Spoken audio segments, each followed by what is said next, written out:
الاهلي ومودرن سبورت اول ماتش للدوري المصري 2025 2026، تعادل 2-2.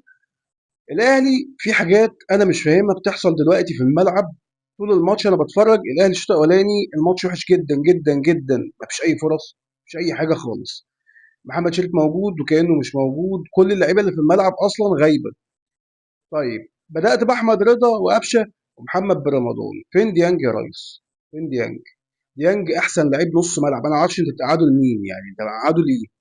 مقعده ليه؟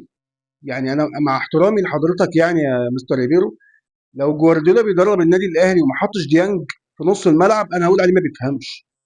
ده اول حاجه كده، ده اول حاجه.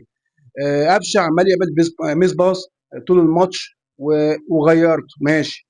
الاهلي فين؟ الاهلي ما لعبش لعبه اللي احنا، انا مش برضه مش عامل السكواد ده وجايب تريزيجيه مع بن شرقي والناحيه الثانيه زيزو وطاهر، وعندي اتنين مهاجمين زي محمد شريف وجراديشار، وعندي نص ملعب في ديانج ورضا ولسه مروان عطيه وامام عاشور لما يرجعوا كمان من الاصابه.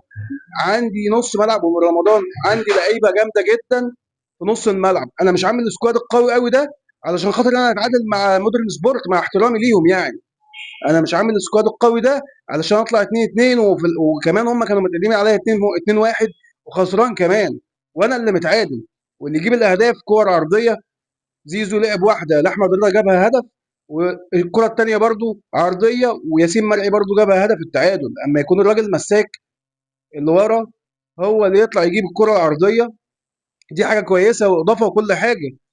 زي ما كان عبد المنعم وزي ياسر ابراهيم ما كان بيعمل، بس برضه مش ده اعتمادك الاساسي. فين الاداء الهجومي بتاعك انت؟